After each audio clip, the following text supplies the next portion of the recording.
아브라함이 자랐던 지역은 갈대아 우르라는 곳이죠. 이 갈대아 우르는 고대 수메르 문명의 중심 도시 중에 하나입니다. 우르크가 수도 중에 하나였고 준 수도에 준할 정도로 큰 도시였습니다. 고고학자들의 발굴에 의하면 이 우르라는 지역에 그 당시에 5만 명 정도가 살았을 것으로 추측하니까 엄청나죠.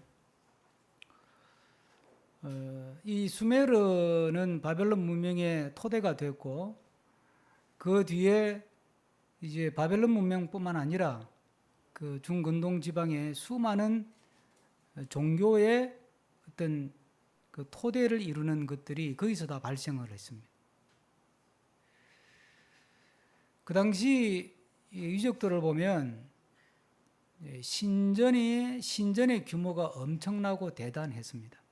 그러니까 신을 섬긴다, 신을 믿는다라고 하는 것은 그 신이 모셔져 있는, 또 그 신을 모시는, 그리고 그 신을 섬기는 거대한 신전에 가서 제사를 지내거나 어떤 종교적인 행위를 하는 것이 그 신을 믿는 것이었어요.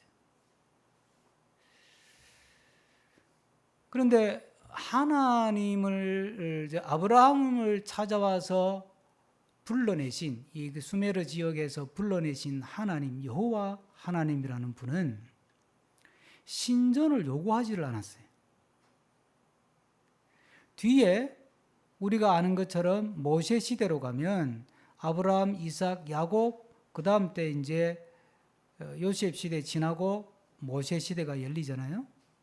그러면 기간으로 치면 몇백 년 뒤인데 그때 하나님이 이스라엘 백성들에게 십계명을 주면서 또 강하게 요구한 게 뭐냐면 신상을 만들지 말라는 것이었어요. 그러니까 신상이 없으니까 신을 모실 신전이 필요하지 않은 거예요. 그래서 여호와 하나님은 신전 없이 나를 믿어라 이런 이야기지. 우리는 신전 없이 하나님을 믿는 게 당연한 것처럼 생각하지만 아브라함의 시대에 아니 신전도 없이 어떻게 그 신을 믿어? 아니 신상도 없는데 그 신을 어떻게 알고 그 신을 믿고 섬겨? 이게 이해가 안 되는 상황이에요. 신전 없이 어떻게 그 신에게 제사를 합니까? 신의 형상도 없는데 신상도 없는데 그 신의 이름도 그럼 잘 모르는 거고 어떻게 그 신을 부르고 그 신을 섬겨요? 이게 그림이 안 그려지는 거예요. 그러면 하나님이 도대체 원하는 건 뭐냐? 그래서 하나님을 믿는 믿음 생활을 하라고 불렀는데 하나님이 아브라함에게 요구하시는 믿음 생활의 어떤 패턴 또는 스타일은 어떤 거냐 하는 거예요. 그게 오늘 본문에 참 잘 나타나요. 그래서 오늘 본문은 대단한 사건을 다루는 본문은 아니지만 우리가 살아가면서 하나님을 믿는 사람으로서 우리가 일상생활을 하잖아요. 우리의 일상이라고 하는 것이 매일 아침에 자고 일어나고 또 밥 먹고 아이들 학교 보내고 출근하고 일하고 퇴근하고 이게 매일 일상생활을 하잖아요. 그 일상이라고 하는 것이 도대체 우리에게 어떤 의미를 갖느냐? 하나님을 믿는다는 사람들은 그 일상을 어떤 관점에서 바라보고 살아야 되느냐? 그걸 이해하는데 오늘 본문이 아주 좋은 본문이에요. 오늘 이 말씀을 통해서 아브라함이 일상 속에서 하나님을 경험하고 또 하나님의 은혜를 경험하며 살았던 것처럼 또 그렇게 하나님을 믿고 섬기고 그 믿음을 이삭에게 물려주고 야곱에게 물려줘서 그 믿음이 또 12지파를 흘러가서 이스라엘 백성들에게 그 믿음이 전수돼 가지고 오늘 여기까지 우리에게까지 오게 된 거 아니에요. 예수님이 오셔서 또 흐트러진 걸 또 바꾸셨는데 그럼 예수님이 오셔서 바꾼 게 뭐냐 하면 성전을 짓겠다고 길을 쓰니까 그렇게 지고 싶으면 한번 지어봐라 그랬어요. 그래서 가지고 지은 게 솔로몬 성전이고, 그리고 스룹바벨 성전이고, 예수님 당시에 헤롯 성전인데, 세 번의 성전을 짓고 나서 이스라엘 백성들의 믿음은 이 성전 때문에 철저하게 타락하고 부패합니다. 그래서 예수님이 오셔가지고 한 일이 뭐냐면 그 성전 저거 헐어버려라 저거. 저딴 거는 사울이면 다시 짓는다. 저걸 가지고 뭘 나를 믿는다고 성전을 헐어라. 그리고 하신 말씀이 뭐냐면 사도 바울을 통해서 주신 말씀이죠. 너가 성전이다. 너의 마음이 나를 모시는 신전이다 이 말이에요. 신전이란 용어를 굳이 쓴다면, 그러니까 결국은 예수님이 다시 오셔가지고 아브라함을 찾아오셨던 하나님이 계획하시고 꿈꾸셨던 믿음 생활의 패턴이 성전을 통해서 흐트러져 버려가지고 다시 예수님을 통해서 그거 다 없애고 다시 원래로 돌아가라. 원래 원형으로. 그게 뭐냐? 일상 속에서 나를 만나고, 일상이 나를 만나는 자리고, 일상이 따지고 보면 성전이고 신전이고, 일상이 나에게 바치는 제사고, 그런 삶을 살아라. 나는 그런 믿음을 원한다는 거예요. 이건 종교사적으로도 유례가 없는 신앙의 형태예요. 믿음 생활이에요. 이게. 그러니까 우리가 하나님을 믿는 사람이 됐다고 하는 것은 참 신비하고 놀랍고 이상한 믿음 생활을 하고 있는 거예요. 그런데 우리는 자꾸 인간인지라 성전을 그렇게 지으려고 애를 썼던 것처럼 우리는 또 뭘 지으려고 그래요?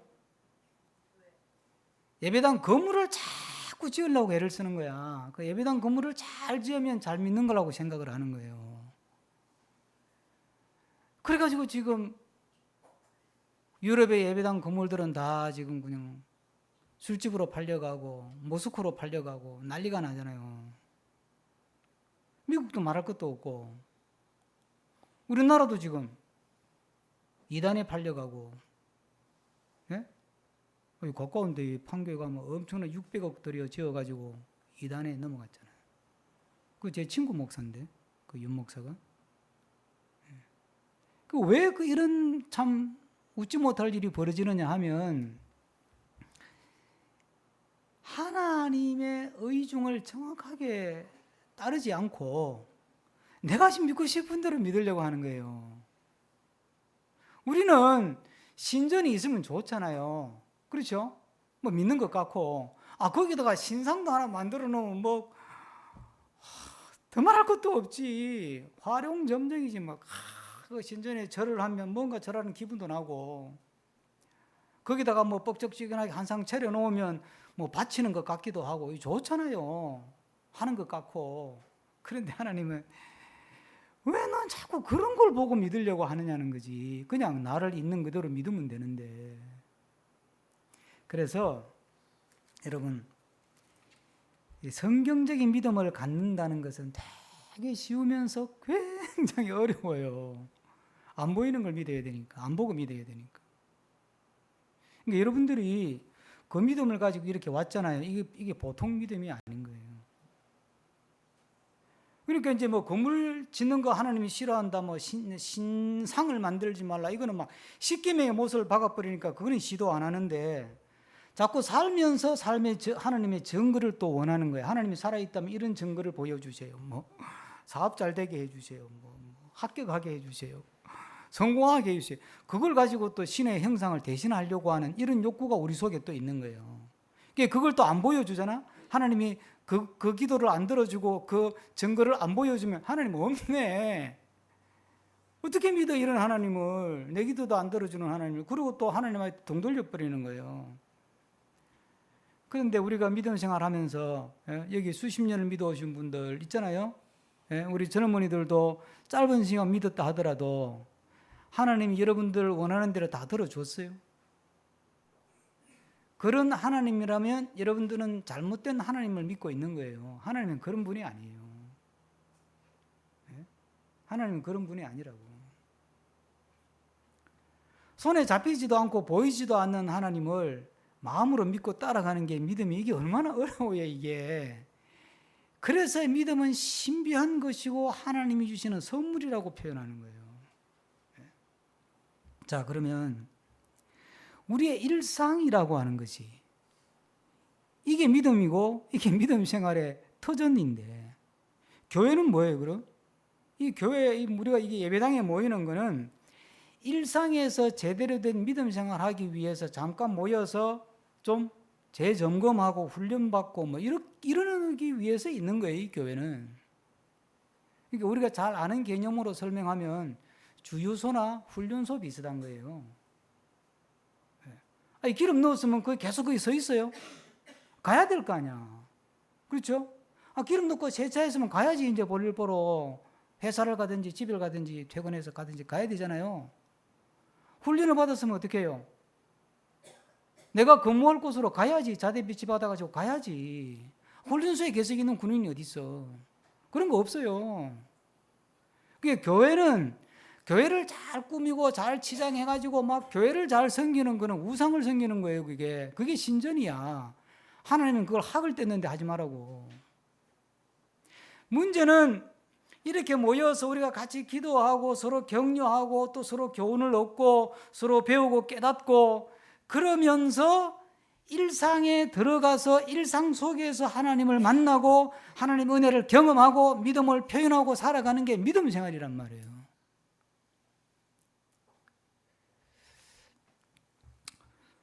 여러분 지금 교회가 어렵잖아요. 예?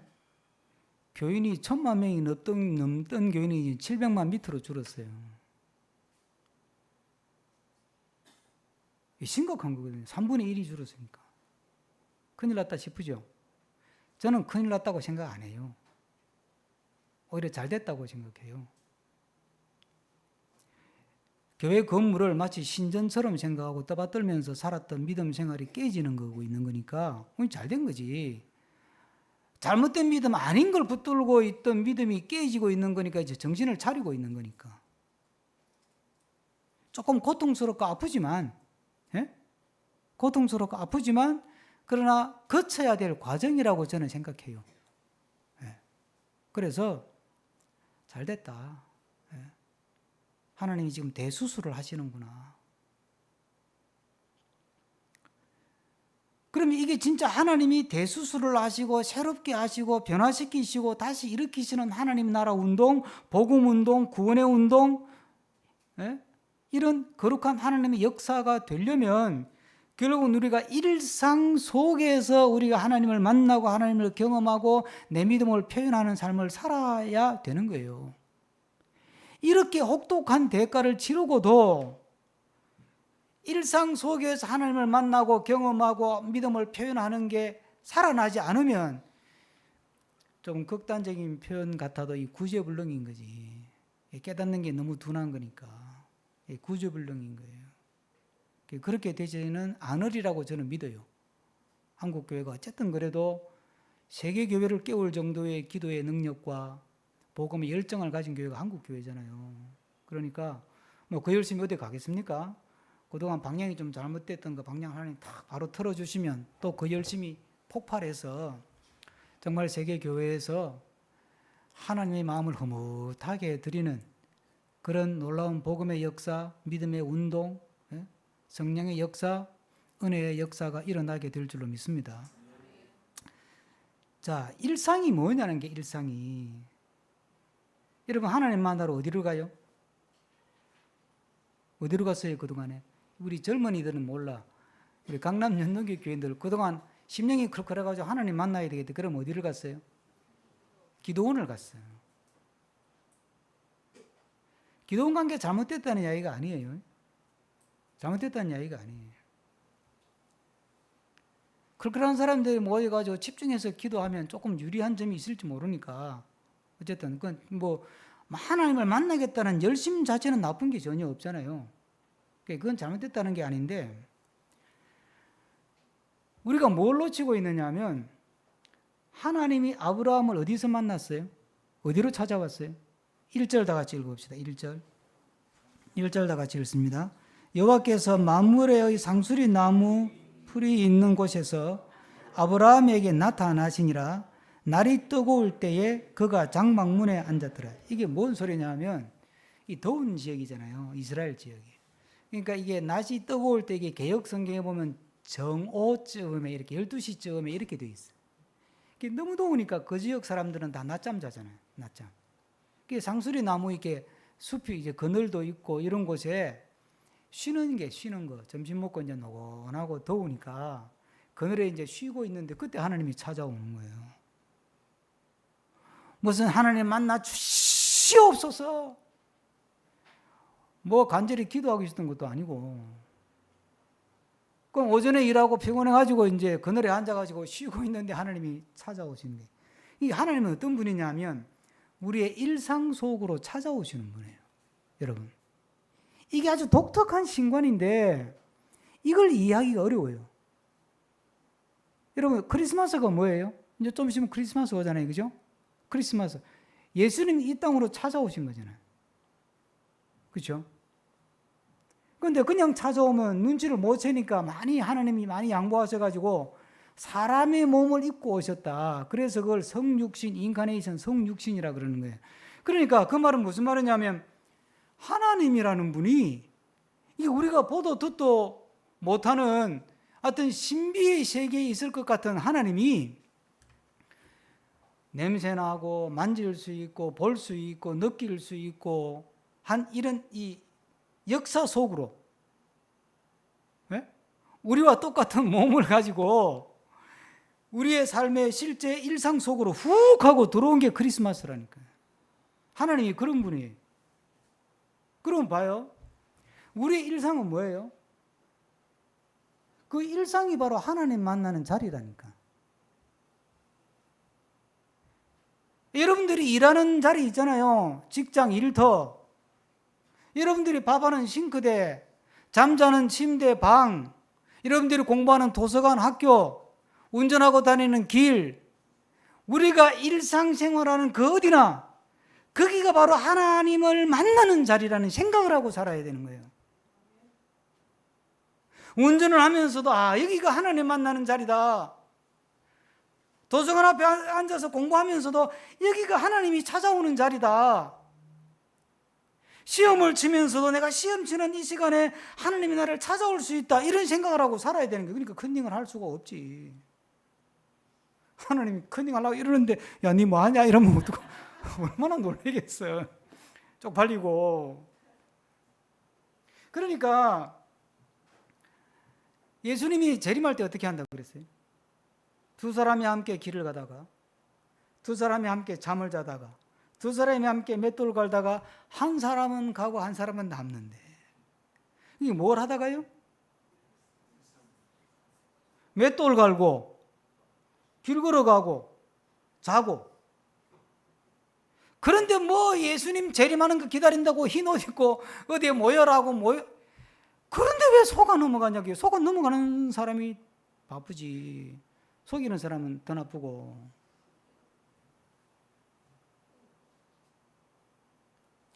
그러니까 일상생활 하는 그곳에 예수님이 재림하신다니까. 거기서 부르는 거지. 예배당에 있다고 부르는 게 아니에요. 야, 너 지금 집에 가서 밥할 시간에 예배당에서 뭐 하냐, 너? 너 만나려고 너 집에 갔더만 없더라?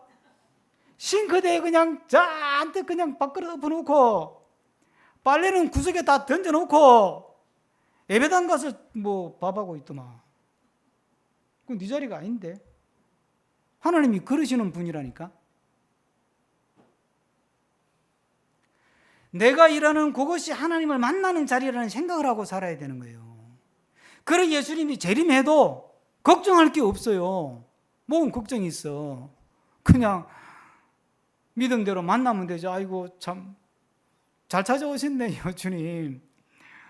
저희 집 주소도 모르실 텐데 어떻게 여기까지 잘 찾아오시고 감사합니다. 그러고 맞이하면 되는 거예요, 그냥. 예? 하나님을 만나기 위해서 특별한 의식을 행할 필요가 없다는 이야기예요. 무슨 신을 부르는 의식, 좋은 곳 안 해도 돼요.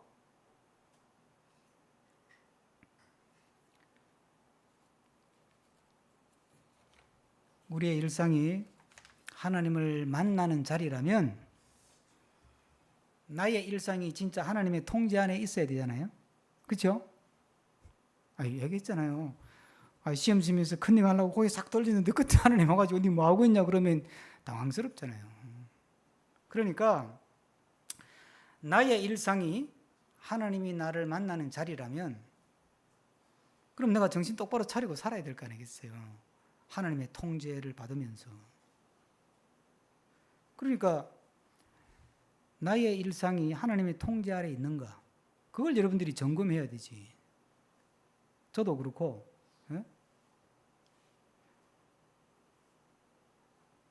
부부간에 마음에 안 들면 싸울 수도 있는데 이 말은 저도 싸운다는 뜻이지. 부부간에 의견이 안 맞으면 서로 티격태격 할 수 있는데요. 그때 우리가 감정을 표현하고 말을 하고 하잖아요. 그럴 때 내가 내 감정을 표현하고 내가 말을 하는데 내가 감정을 표현하는 것이 하나님의 통제 아래서 내가 감정을 표현하고 있는가? 그냥 내 성질대로 막 내질러 버리는가? 내 성질대로 내지른다면 하나님의 통제 아래 있는 게 아니에요.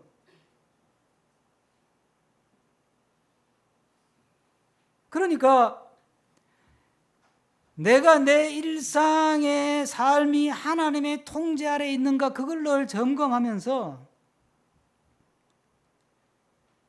언제 하나님이 나를 찾아오셔도 주님의 찾아오심을 깨달을 수 있도록 그게 살아있는 영성이야. 살아있는 믿음이요. 성질 부린다고 바쁘고 막 돈에 눈이 막 돌아가가지고 막 욕심 부린다고 바빠가지고 하나님 앞에서 야야야야 부르는데도 못 알아들을 수도 있을까요? 없을까요? 있지요. 있지. 아이들이 집에서 우리 경험 많이 하잖아요. 컴퓨터 게임에 빠져가지고 엄마가 야 밥 먹으러 가는데 못 알아듣고 컴퓨터 게임 하잖아요. 딴 데 한눈 팔고 있으니까 엄마가 불러도 못 알아듣는 거라. 예? 한 애가 아버지가 저녁에 퇴근해가 집에 왔는데 컴퓨터 게임한다고 아버지가 문 열고 들어갔는데 인사도 안 하더라는 거 아니에요. 그래서 아버지가 열받아가지고 야! 이 놀래는 사람 졸았던 사람이야. 소리를 꽉 지르고는 아버지가 들어왔는데 인사를 해야지. 그랬더니 아들이 뭐라 그런 줄 아세요? 그때야 고개를 돌리더니 에이, 인사는 먼저 본 사람이 하면 되잖아요. 말은 맞는 말인지 몰라도 한눈 팔고 있다가 아버지가 들어오는 것도 모른다니까. 세상이 한눈 팔다가 하나님이 찾아오시고 하나님이 만나러 오시고 하나님이 부르시는 것도 못 알아듣는다니까. 그게 문제 아니에요. 내 일상이 하나님의 통제 아래 있는가. 이 아브라함이 이제 뭐 졸고 있었는지 그냥 쉬고 있었는지 노래를 부르고 있었는지는 모르겠어요. 자세한 내용이 없어. 근데 이제 장막 앞이라는 게 자기 집 앞에 이렇게 앉아서 이제 쉬고 있는데 보니까 나그네가 이렇게 지나가는 거예요. 이게 그 지역 사람들의 특징은요, 나그네를 대접을 잘하는 게 이게 진짜 잘 사는 거라고 생각했어요. 그 지역의 풍습이에요, 이게. 이 사람들이 나그네가 우리 집에 와서 밥을 얻어먹고 가면 내가 큰 복 받았다 이렇게 생각하는 사람들이에요. 이게 좋은 전통이죠. 이제 보니까 나그네가 세 사람이 이렇게 오니까 막 아브라함이 막 득달같이 달려가가지고 우리 집에서 쉬었다 가라 이렇게 된 거지. 그런데 그때 뭐라고 부르느냐면 3절 다 같이 읽습니다. 3절입니다. 이르되 내 주여 내가 주께 은혜를 입어사오면 원하건대 종을 떠나 지나가지 마시옵고. 뭐라고 불렀어요? 주여 내가 주께 이렇게 얘기해요. 이 주라는 단어가 히브리 말로 아도나이라는 말인데 이게 이스라엘 백성들이 하나님의 이름이 여호와잖아요. 모세를 통해서 알려주신 이름이 여호와 하나님인데 이 여호와라는 이름이 거룩한 이름이니까 우리가 부모님 이름도 함부로 함자를 말 안 하잖아요. 그러니까 하물며 여호와라고 하는 이 거룩한 하나님의 성호를 입에 담기가 너무 부담스러워 가지고 이스라엘 백성들이 고민한 게 뭐냐면 성경을 읽다가 여호와라는 글자가 탁 나오잖아요. 그러면 여호와라고 발음을 안 했어요. 뭐라고 발음했냐? 아도나이 이렇게 발음. 주님 이런 뜻이에요. 주님. 근데 이 아도나이란 말은 뭐 윗사람이나 존경하는 사람이나 뭐 이런 사람, 예? 또는 집에서 뭐 집의 주인이나 이런 사람들을 부를 때 극존칭으로 사용하는 게 아도나이라는 표현이에요. 그러면 자, 궁금한 게 생기죠. 아브라함이 그러면 여기서 내 주여 나의 아도나이 그럴 때 나그네가 착 왔는데 그 나그네가 하나님이라는 걸 알았다는 걸까요? 몰랐어요. 모르고 그냥 나그네가 오니까 저분들을 내가 잘 모셔서 우리 집에서 내가 대접 잘하고 쉬었다가 가시도록 해야 되겠다는 마음에 그냥 진심을 담아서 그분을 극존칭으로 부른 거예요. 그게 이제 주여라는 뜻이에요. 여러분 골로새서에 이런 말씀이 있어요. 골로새서 3장에 무슨 일을 하든지 마음을 다하여 어떻게 하라고요? 주께 하듯 하고 사람에게 하듯 하지 말라. 이게 누구에게 주신 말씀이냐면 그 당시 로마 지배하에서 노예 생활하는 사람들, 종으로 지내는 사람들에게 하신 말씀이에요. 얘들아, 너 저 노예 생활 고달프지? 예. 그래도 너 주인을 대할 때 예수님 대하듯이 대해야 된다. 이 말이에요, 이게. 그러니까 이걸 성경을 이상하게 해석하는 사람은 사도 바울이 막 노예 제도를 다 강화시켰다 막 이렇게 이야기하는데 그런 뜻이 아니에요. 하나님을 섬기는 사람은 일상이 하나님을 만나는 자리이기 때문에 사람을 만나면 그분을 주님 대하듯이만 대하고 무슨 일을 하면 주님을 위해서 일하는 마음으로 일을 하라 이런 뜻이에요. 마태복음 25장에 보면 예수님이 이제 재림 때 와가지고 양하고 염소를 탁 나누잖아요. 오른쪽에는 양이 있고 왼쪽에 염소가 있는데 그 오른쪽에 있는 그 양, 구원받은 사람이지, 이제 천국 가는 사람들, 그 사람들을 보고 칭찬을 했어요. 뭐라고 칭찬했냐면, 야 고맙다, 야. 내가 힘들 때 너무 많이 도와주고, 내가 어려울 때 나에게 큰 힘이 되어줬다. 너희들 정말 정말 고맙다. 너희들은 구원받을 만하다 그랬어요. 그랬더니 그 사람들이 뭐라 그랬어요? 예? 그런 적 없는데? 내가 언제 주님 도와드렸어요? 주님이 뭐 힘든 줄도 몰랐는데? 그런 적 없어요. 그랬더니 그때 예수님 하신 말씀이 뭐예요? 제가 성경 읽어드릴게요. 내가 줄일 때 먹을 것을 주었고 목마를 때 마시게 하였고 나그네 되었을 때 영접하였고 헐벗었을 때 옷을 입혔고 병들었을 때 돌보아 주었고 감옥에 갇혔을 때 찾아와 주었다. 무슨 말이에요? 굶주린 사람. 지금 전쟁 나가지고 굶주리잖아요. 아까 필리핀 지금 그 화산 얘기했잖아요. 그 까비떼 지역이라는 지역이 그 필리핀 선교사님 어저께 나한테 저 카톡을 보냈더라고. 까비떼가 이게 마닐라에서 도시 지역인데 거기 지금 완전히 막 냄새가 너무 독하고 해가지고 다 휴교령 내렸대. 그러니까 어렵잖아요. 그러니까 마스크 가지고 가잖아요. 그런 이야기예요. 줄일 때 먹을 것을 주었고 내가 목마를 때 마실 물이 있을 때 물을 마시게 해주었고 내가 나그네로 그냥 또 돌아다닐 때 나를 잘 챙겨주었고 내가 그냥 입을 옷이 없을 때 옷도 사주었고 내가 병들어 누워있을 때 찾아와서 그냥 위로해 주었고 감옥에 갇혀 있을 때도 찾아봤다 너희들이. 그러니까 예수님은 어떤 모습으로 온다고요? 감옥에 갇힌 자의 모습으로 병든 자의 모습으로 헐벗은 자의 모습으로 굶주린 자의 모습으로 가난한 자의 모습으로 온다 이 말 아니에요.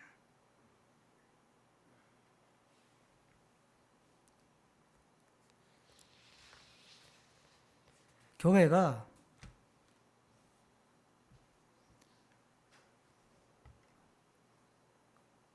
멋진 건물을 가지기 시작하면 좀 지저분한 사람들이 오는 게 좋겠어요, 싫겠어요?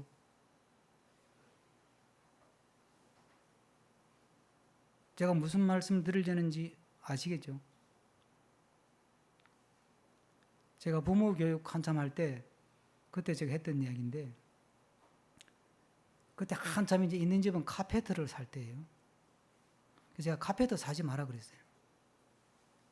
집사님들하고 막 이제 자녀 교육 하잖아요, 그럴 때. 여러분 집에 카페트 제발 좋은 거 사지 마세요. 그냥 깔고 싶으면 그냥 헐쩍한 거 그냥 까세요, 그냥. 왜요, 그래요? 괜히 카페트 좋은 거 비싼 거 막 그냥 럭셔리한 거 깔아놓고 애들 밖에 나가라 그러지 말라고. 카페트 더러워진다고. 예?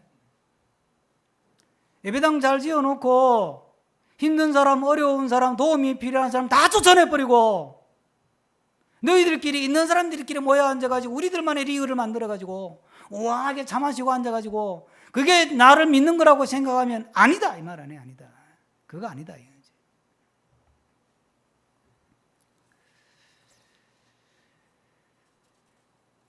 사람이 무슨 일을 하든지 또 누구를 만나든지 정말 내가 이걸 주님을 위해서 주님의 일이다 하는 마음으로 공부하고 주님의 일이다 하는 마음으로 장사하고 주님의 일이다 하는 마음으로 밥을 하라는 거예요. 예? 저 꼴도 보기 싫은 저 인간 제가 내가 꼭 이렇게 밥을 삼시기로 해줘야 되나 내가 이러고 생각하니까 삶이 지옥이 되는 거지. 내가 주님을 섬긴다 하는 마음으로 하라는 얘기지. 남편들도 마찬가지고 하나님께서 나에게 이렇게 곱고 아름답고 예쁜 아내를 주셨는데 맨날 바가지나 끌고 그렇더라도 내가 주님을 섬기는 마음으로. 그래서 에베소서에 뭐라 그랬어요? 부부 생활 이야기할 때 남편들아 아내 사랑하기를 그리스도께서 교회를 사랑하심 같이 하라.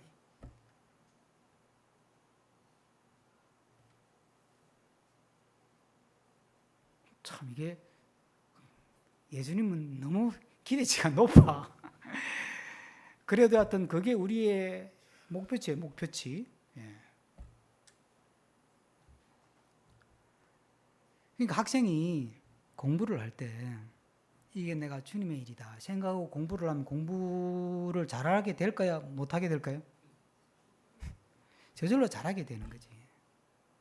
그러니까 아이들이 은혜를 받고 정말 주님을 사랑하게 되면 공부를 하든 운동을 하든 춤을 추든 음악을 하든 그 분야에 대해서 잘하게 되는 거예요. 그게 먼저라니까. 우리가 일상 속에서 많은 사람을 만나지 않습니까? 사람을 만날 때마다 내가 주님을 대한다. 무슨 일을 하든지 이게 주님의 일이다. 이런 마음으로 할 때 우리의 삶은 하나님을 만나는 현장이 될 줄로 믿습니다. 그토록 잠깐 생각하는 것은 우리 일상이라고 하는 것이 이게 만만치 않은 곳인데 이게 참 놀라운 현장이라는 거예요. 하나님께서 특별한 일을 행하시는 곳이 또 우리 일상 속이에요.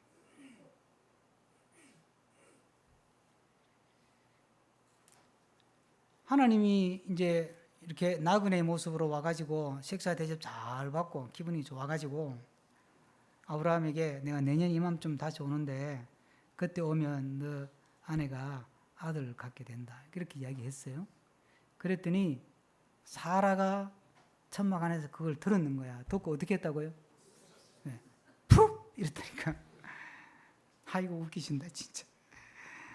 아이고 내 나이가 몇인데 뭐 되는 소리를 하셔야지. 그리고 그동안 애 준다 소리만 한두 번 하셨어? 이제 안 속아. 뭐 이런 감정이 다 녹아 들어가가지고 흥! 하고 웃었다니까. 근데 저는 이 대목을 참 재밌게 보는 게 하나님도 짓궂으셔. 못 들은 척하고 그냥 자, 내년에 두고 봐라 이러고 가시면 될 걸 갖다가 니 왜 웃냐 또 따진다? 그러니까 또 사라는 놀래가지고 나 안 웃었는데 또 그런다? 그러니까 또 하나님 또 한마디 더 한다 거기다가 웃었잖아. 왜 뻥쳐? 근데요, 그러고는 아무 일 없었던 것처럼 19장, 20장까지 그냥 지나가요. 아브라함은 또 20장에서 19장에서 자기 부인을 또 아비멜렉에게 또 넘겨주고 뭐 이런 일이 계속 남아 그냥 계속. 그러다가 21장에 가서 비로소 아들을 낳아요. 성경은 무슨 얘기를 하려고 하는 걸까요? 너가 너의 일상의 삶을 충실히 살면 내가 할 일은 내가 알아서 한다는 거예요. 여러분 봐요. 우리가 전통적으로 가진 믿음으로 봅시다. 하나님이 내년에 이맘때 와서 내가 올 텐데 그때 너의 부인이 사라가 아기를 임신할 거야. 아멘! 그래야 하나님 들어줄 거 아니에요. 그런데 아브라함하고 사라는 아멘 했어요? 노멘 했어요? 웃기시네! 이랬다니까. 에? 웃기시네? 그럼 하나님이 들어줄까요? 안 들어줄까요? 우리는 안 들어준다고 생각해요. 이상하다. 그렇죠? 우리는 안 들어준다고 생각한다니까. 여기에 아주 참 이상한 착각이 하나 있는 거예요. 내 믿음이 기적을 일으키는 게 아니에요. 내 기도가 기적을 일으키는 게 아니에요. 하나님이 필요해서 기적을 일으키는 거예요. 그래서 우리는 그걸 특별한 은혜라 그러고 그걸 기적이라고 부르는 거예요. 그러니까 좀 여러분들이 이해를 돕기 위해서 제가 좀 극단적인 화법을 쓰면 여러분들이 믿든 안 믿든 하나님은 하나님 하시리라 하는 거예요. 예? 그러면 기도할 필요 없네? 에이. 기도와 관계없이 하나님은 하나님 하실 일을 해요. 그런데 묘하다니까요. 하나님의 은혜를 입는 사람들은 기도를 왜 하느냐 하면 하나님을 움직이려고 하는 게 아니에요.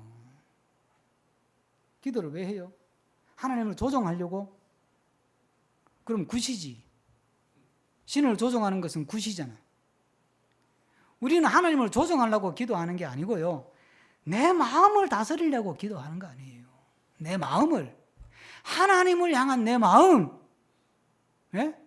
하나님을 향한 내 마음을 내가 붙들고 지키고 이 믿음을 지키기 위해 기도하는 거지. 하나님을 움직여가지고 조정해가지고 내 뜻대로 하도록 굴복시키려고 기도한다면 그거는 미신이지. 그러니까 우리의 일상은 하나님이 역사하시는 공간이에요. 모든 사람이 하나님의 기적을 볼 수 있어요. 그렇죠? 그러나 누구나 하나님의 기적을 경험하는 건 또 아니에요. 언제나 하나님은 특별한 일을 행하실 수 있어요. 우리 삶에. 그러나 언제나 또 하나님의 특별한 일을 행하시는 것도 아니에요. 그건 전적으로 어디에 달려 있어요? 하나님 마음에 있어요. 그 믿음이라는 건 뭐냐면 그걸 믿고 가는 거예요. 그래서 믿음은 소망 중에 즐거워하면서 기도하면서 찬양하면서 예배하면서 말씀을 붙들고 하나님이 기뻐하는 삶을 살아가는 거예요.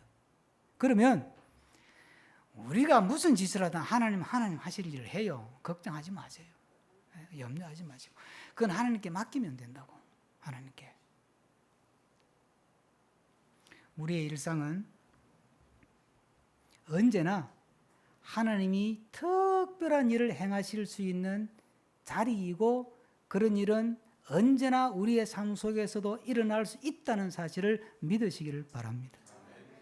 아브라함이나 사라처럼 자기의 상식과 이성과 자기 경험치를 가지고 안 돼라고 하나님을 자기의 경험이나 상식이나 이성에 가두어 두려고 하지 말고 하나님, 나는 그 세계는 몰라요. 하나님. 나이가 100살이 돼가지고 90살이 돼가지고 애를 낳을 수 있는지 나는 그건 모르겠어요. 그건 하나님 알아서 하실 일이고 저는 제 자리에서 제 믿음 지키고 살게요. 이게 최고의 믿음이에요.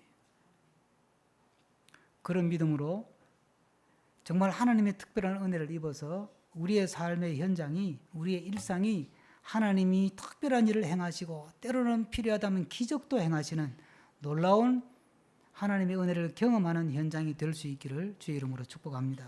기도하겠습니다.